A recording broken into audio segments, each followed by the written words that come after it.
Chapitre 11. L'ordre de bataille de l'armée française en Algérie. Corps d'armée d'Oran. Zone nord Oranais. 5e division blindée. Général Rétoré, 1957. De Carmejan, 1956. Dudonion, 1957. Cantarel, 1959. De Mondit, 1961. De Maison-Rouge, 1961 à 1962.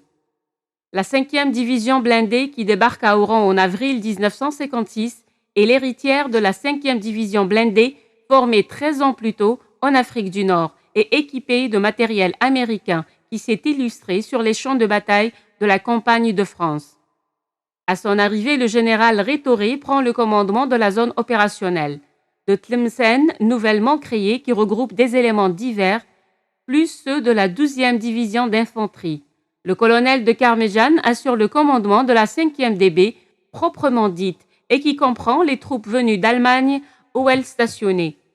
5e brigade de cavalerie à Montagnac, comprenant 2 régiments blindés à 4 escadrons à pied, leurs chars M46 ayant été laissés en Allemagne, à savoir 1er régiment de cuirassiers qui, après un court séjour dans la région de Blida Hajjot, ex-Marengo, s'implante à Souqltnin, 6e chasseur d'Afrique qui opère à Tipaza, puis à Souq l'Arba avant de se fixer à Pont de l'Isère. 8e demi-brigade mixte coiffant dans la région de Nodroma, 2 bataillons de chasseurs à pied de 4 compagnies. 19e PCB installé dans la région de Nodroma après avoir opéré dans la région de Boussaada jusqu'en août. 2e régiment de spahis algérien qui a conservé ses engins de reconnaissance et dans les 3 escadrons blindés s'installe à Nemour après avoir opéré vers l'Afroun, puis dans le secteur opérationnel d'Ain Tmouchent. 11e groupe à pied du 24e régiment d'artillerie, à 5 batteries implantées à Pont de l'Isère. 3e groupe du 24e RA, à 5 batteries de tir implantées près de Nodroma, auquel est rattaché le peloton avion de la 5e DB qui rejoint le terrain de Sidi Bel Abbès. 9e bataillon du génie à Mrnia, 385e groupe de transport à Ain Youssef ex-Lavessière. PC de la division à Nodroma avec le 85e bataillon des services comprenant la 485e compagnie de transmission, la 186e compagnie de réparation divisionnaire et la 85e section de ravitaillement de l'intendance. À partir de novembre, la division est renforcée par de nombreuses unités d'infanterie. Demi-brigade de fusiliers marins à 3 bataillons. 1er groupe de compagnie nomade algérienne, 245e bataillon d'infanterie. Des moyens importants du génie travaillent sur la frontière du Maroc. 11e bataillon du 104e et 1er bataillon du 106e génie. En mars 1957, dans le cadre de la réorganisation territoriale et opérationnelle des forces d'Algérie, le général commandant la 5e division blindée est chargé de la zone nord oranais dont le PC est fixé à Mostaganem. Les diverses unités de la division font alors mouvement vers l'ouest pour relever les éléments de la 4e DIM qui glisse vers le sud. Initialement, la zone aux ordres du général Dudonian comprend le sous-secteur de Mostaganem urbain, le secteur de Sidi Ali, ex-Cassaigne, confié à la 5e, du 6e chasseur d'Afrique à Renault, du 3e, du 24e RA à Ain Tedles et du 3e, du 21e RTA dans la Dahra. Le secteur de Relizen, confié au 2e SPAI de Zmoura, disposant du 2e, du 21e RTA à Relizen et du 1er groupe, du 12e RAAC à Mendes, ex-Mendez. Le secteur de Wedrhiou, ex-Inkerman, confié à des unités non endivisionnées, le 93e régiment d'infanterie avec son 2e bataillon Ammi Moussa et le 1er groupe du 64e RA d'Afrique à Al-Ataf dans l'Ouersenis. Le secteur de Mascara aux ordres de la 8e demi-brigade disposant de ses 2 bataillons de chasseurs, 19e à Bouhnifia et 20e à Tirnif, ex-Palikao. Renforcé du 2e et du 24e régiment d'infanterie à Nesmos et 1er du 25e régiment d'infanterie à Oued el-Abtal, ex-Dombal. Le génie, le train, les transmissions, etc. se sont installés autour de Mostaganem. La 5e division blindée commence par s'attaquer aux zones refuges des unités de l'ALN. Elle mène l'opération pilote dans le massif du Dahra en 1957 jusqu'en 1958, en 1959 dans l'Ouersenis. La transformation par le général Cantarel dans le courant de l'année 1959 des structures de la zone et divers quartiers. Ceux-ci sont regroupés en secteurs disposant d'un bataillon de secteur ayant donné naissance à des compagnies de SAS renforcées. À la fin de l'année, la zone est organisée en 6 secteurs. Mostaganem avec le 2e du 93e régiment d'infanterie. Sidi Ali ex-Kassaigne avec le 2e du 44e régiment d'infanterie arrivé en mars 1958 d'Aïn Sefra, plus le 2e Spahi. Mascara avec le 158e BI plus le 19e BCP à Bouhnifia et le 30e Dragon en provenance du secteur d'Aïn Sefra. Rélizen aux ordres du colonel-commandant le 21e RT à 2 bataillons et le premier du 12e RAAMA transformé en bataillon de secteur. Waderhiou avec le 9e RCA mis sur pied à partir des éléments du 2e, du 93e, plus le premier cuirassier à Ain Tariq ex-Guillaume, le 8e RCA au Melab, le 20e BCP avec le 3e du 24e RA à Ramba, le premier du 64e RA Al-Ataf. Dirnif, ex-Palikao, nouveau secteur pris en charge par le 62e RA formé à partir des éléments du 1er, du 25e à Ouled Al-Abta, ex-Dambal, et du 2e, du 24e à Nesmoth. Chaque secteur dispose d'un commando de chasse numéroté dans la série 50.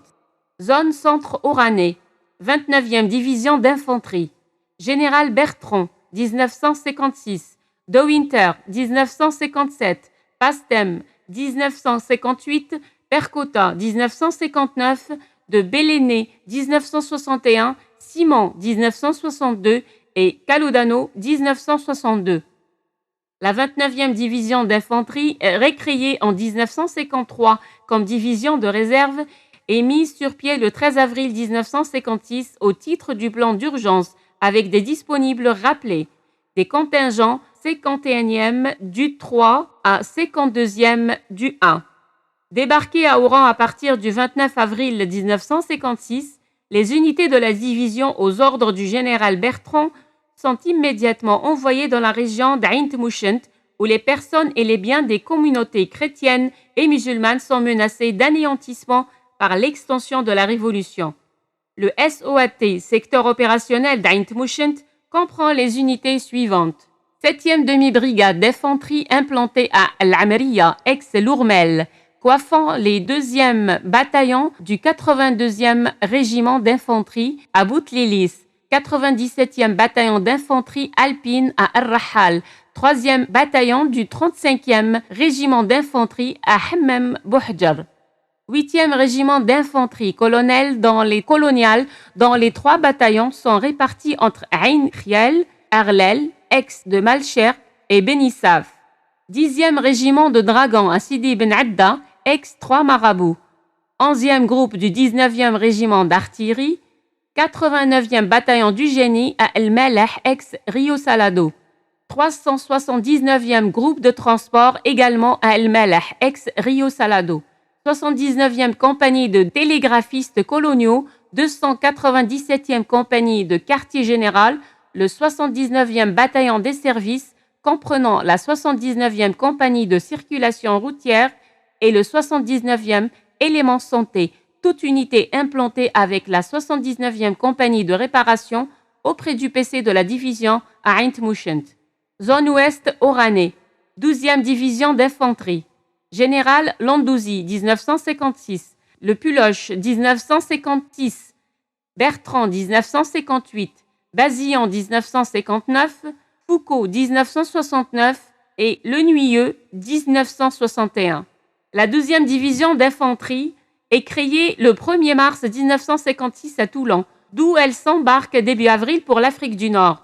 Son PC s'installe à Tlemcen. le général commandant la division prenant le commandement de la ZOT, zone opérationnelle de Tlemcen.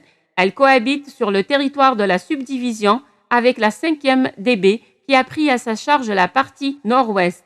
L'implantation de la division qui est constituée en quasi-totalité d'unités de l'armée coloniale mises sur pied dans le midi de la France ou rapatriées d'Indochine.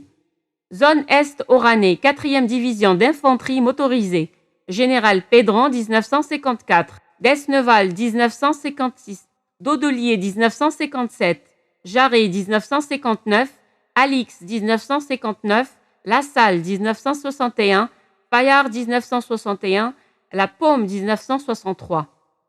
La 4e division d'infanterie motorisée est l'héritière de la 4e division d'infanterie de la Première Guerre mondiale et de la 4e division marocaine de montagne qui s'est distinguée de 1943 à 1945 en Italie, en Corse, en Alsace et terminera la guerre en Autriche.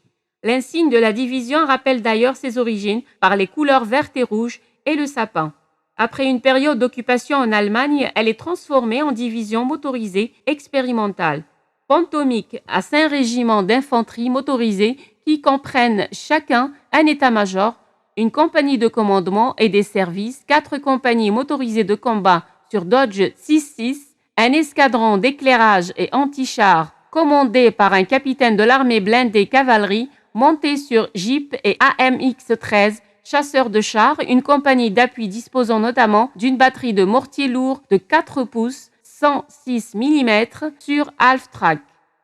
Zone Sud Oranais, 13e division d'infanterie. Général Aubert, 1956. Couze, 1957. Paquette, 1958. Buffin, 1958. Crépin, 1959. Mirambeau, 1959. Ginesté, 1960. Cazel, 1961.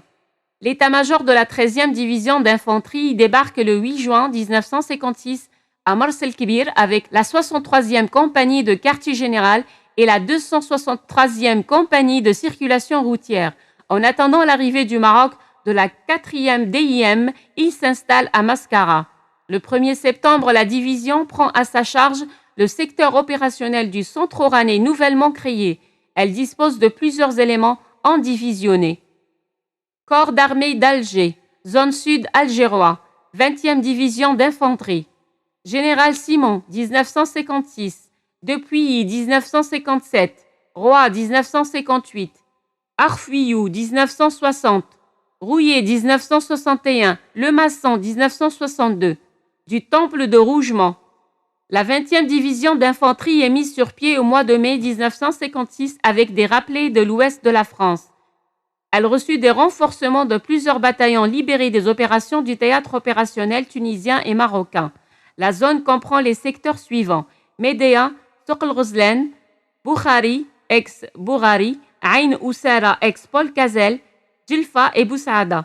Cette division est composée de plusieurs régiments, bataillons et compagnies. Son poste de commandement s'est fixé à Médéa. Zone Est algérois, 27e division d'infanterie alpine.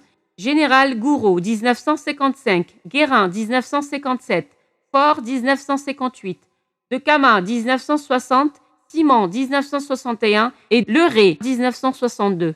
Comprend la 27e division d'infanterie alpine. La division à la Gentiane est l'héritière des traditions de la 27e division d'infanterie créée à Grenoble en 1874. Réorganisée en 1951, après son recomplètement en été 1955, elle fut envoyée en Algérie. De nombreux bataillons de marche formés fin 1957 opèrent déjà. La zone comprend 7 secteurs: Tizi Ouzou, Azazka, Dra al-Mizan, l'Arba'a Nathirafen, ex-Fort National, Bourj Bnaïl, Bouira et l'Akhdariya, ex-Balestro. Cette zone sera renforcée par plusieurs autres unités. Elle dispose en outre des moyens de commandement de soutien et d'appui aérien. Le peloton de l'aviation est basé à Raya. La division est en outre renforcée par une vingtaine de bataillons à pied de provenances diverses. Zone ouest algérois, 9e division d'infanterie. Général de Brébisson, 1956. Renaud, 1957. Gracieux, 1958. Du Passage, 1959. Cazenave 1960, Prieur 1961, Boulanger 1961. Il dispose de la 9e division d'infanterie constituée de plusieurs régiments et bataillons.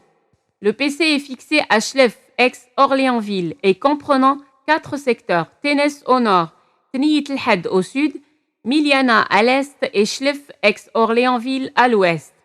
Corps d'armée de Constantine, zone nord constantinois. 14e division d'infanterie, Général Lavaux, Thomas de la Barthe, 1957. Desfontaines, 1957, Divary, 1958, Jeannot, 1959, R. Lenuyeux, 1960, Metz, 1961, Frat, 1961 à 1962. La 14e division d'infanterie est créée à compter du 1er juillet 1954. Elle comprend plusieurs groupements mobiles, régiments, groupes et bataillons. Ces troupes sont installées à Bougie, Sétif, Meshrouha, ex-La Verdure, tandis que le PC quitte Batna pour Sétif. La subdivision de Constantine est divisée en 4 secteurs. Ghrareb, El-Harrouch, Ain Mlila, Skikda, ex-Philippeville. La seconde subdivision concerne la ville de Annaba, ex-Bonn, regroupe 3 secteurs, Annaba, Guelma et Sougharas. Zone ouest constantinois. 19e division d'infanterie, décembre 1955 à janvier 1963. Le général Dufour, 1955. Giraud, 1957, Gondoé, 1959, Dellepierre, Cazenave, 1959, Géliot, 1960, Bourdaria, 1961 et Guillard, 1962, au Lyon, 1962.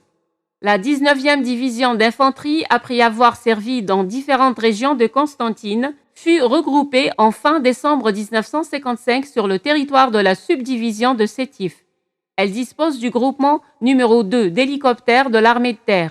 La zone ouest de Constantine, réorganisée, comprend 9 secteurs.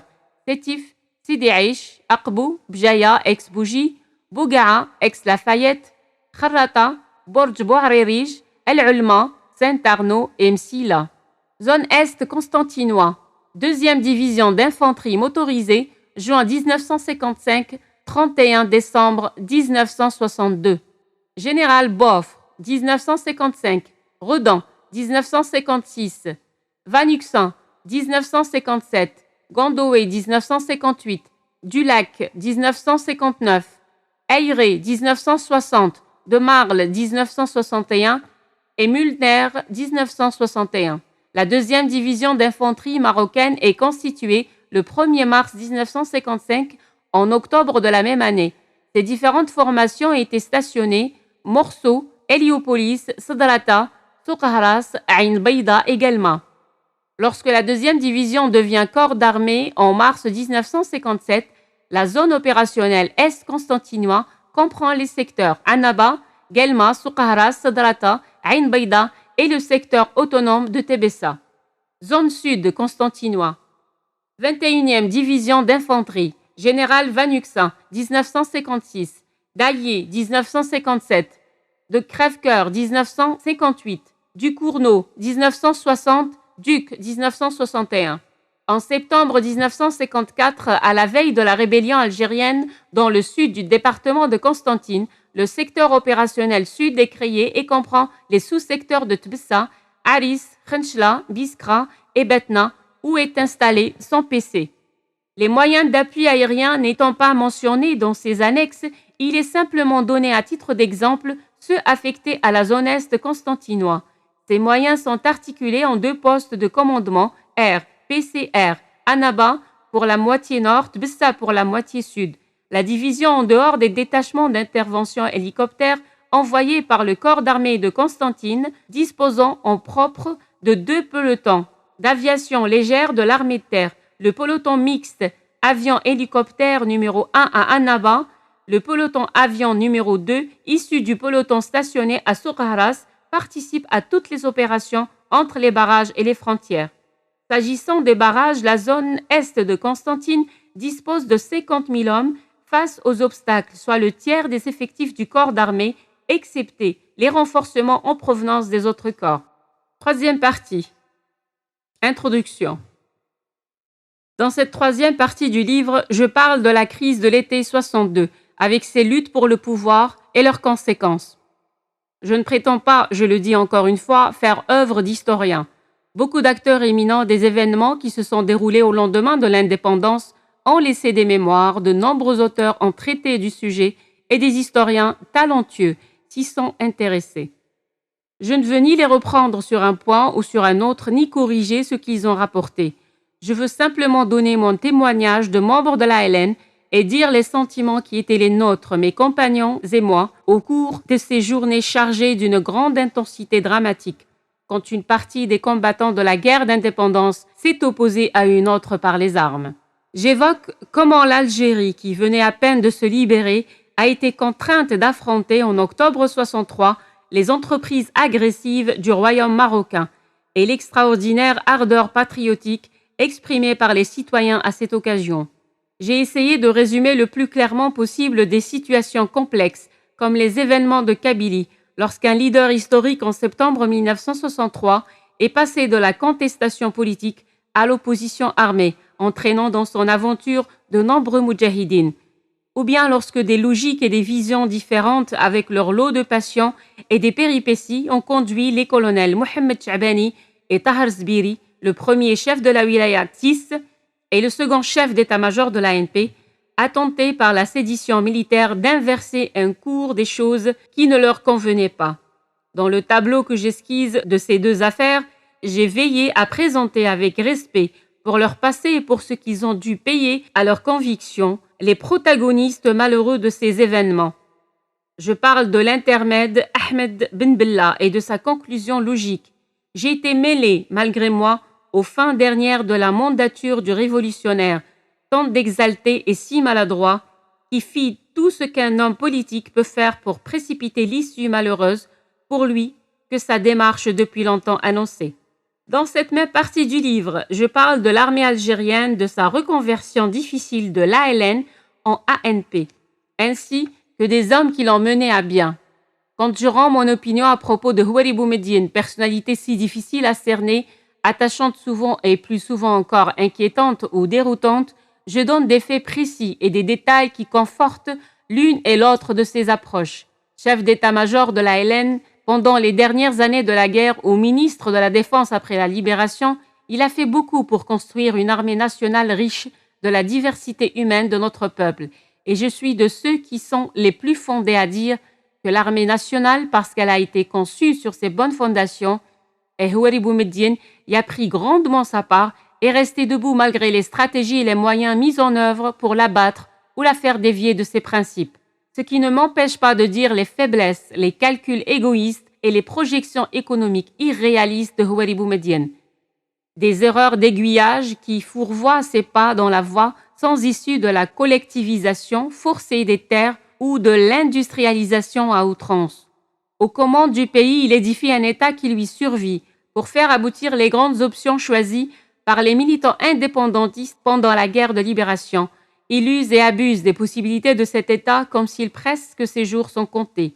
Cet État continue de fonctionner et ne cède pas un seul pouce de souveraineté au moment où une classe politique, des décennies après le fondateur disparu, s'égare dans l'opportunisme ou se résigne à accepter que le socle sur lequel repose la République soit ébranlé par les faux dévots.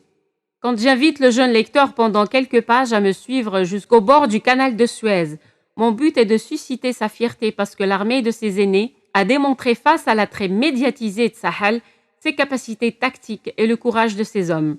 Les servitudes de la carrière militaire m'amènent au cours des décennies 1970 et 1980 à séjourner pendant de longues années dans le sud algérien. Cette période Tindouf est riche d'enseignements passionnants et l'est davantage encore par le contact avec des hommes remarquables d'abnégation et de courage. Quelquefois, je cède aux détails en reconstituant des anecdotes du quotidien quand j'estime qu'elles peuvent décrire le ressenti des militaires vivant des jours difficiles par l'éloignement de ceux qui leur sont chers et par les conditions dans lesquelles ils accomplissent le devoir envers la patrie. Je cite souvent Chedli Benjdid dans le second volume de ses mémoires. Je suis sévère dans mon jugement sur l'homme politique Benjdid parce que ses calculs égoïstes et ses projections hasardeuses ont été trop nombreux et trop ravageurs pour le pays. Mais je ne manque pas de dire l'éthique du soldat qu'il fut. Au moment où le flottement s'est emparé des esprits, il a fait passer l'intérêt de l'armée avant ses peurs et ses appréhensions. L'environnement géopolitique particulier de l'époque ne lui avait pas échappé. Il a su prendre sur le plan de la défense nationale les bonnes décisions qui nous permettront plus tard de faire face à la subversion et au terrorisme. On lui doit la création de l'état-major général disparu de l'organigramme du MDN après l'échec de celui de Taharsbiri. On lui doit la restructuration selon le canevas défini par des professionnels qui ont une vision zénithale des instruments de la modernisation d'une armée. Les articulations en grandes unités de combat, la ressource humaine adaptée, les matériels et le temps nécessaires pour roder l'ensemble et en faire un outil rapidement opérationnel. L'amélioration des conditions de vie des militaires après presque 2 décennies de vie spartiate a été une préoccupation constante de Benjdid. Houari Boumediene, lui, avait d'autres priorités que le confort des militaires. Dans la tête de l'ancien chef de l'état-major général, et c'était un verdict valorisant, ceux qui ont connu la dureté de la vie au maquis doivent se suffire de l'air revigorant et de l'eau fraîche de la liberté. Benjdid a promu les soldats selon leur mérite et sans prêter attention à l'affinité régionale et sans s'arrêter aux calculs politiciens qui font de l'allégeance la condition principale à la promotion des cadres ou à l'octroi des postes juteux. Il n'a jamais encouragé ou toléré la corruption pour assurer sa survie politique. Le cas Loussif est, à cet égard, significatif de l'éloignement de Benjdid de toute forme de prévarication. Plus tard, il refusera de démanteler le haut commandement de l'armée comme l'exigeait un fils au summum de son arrogance. L'ampleur du sujet m'empêche de parler d'une façon exhaustive de toutes les mues, de toutes les transformations de l'armée algérienne, ainsi que je l'aurais souhaité. J'espère que ce que je rapporte conduira d'autres compagnons à combler les lacunes de mon récit, afin que la fresque vivante de l'ANP soit écrite avec profondeur et minutie. L'histoire de l'armée algérienne ne s'est pas arrêtée avec le départ du général Khaled Nsar.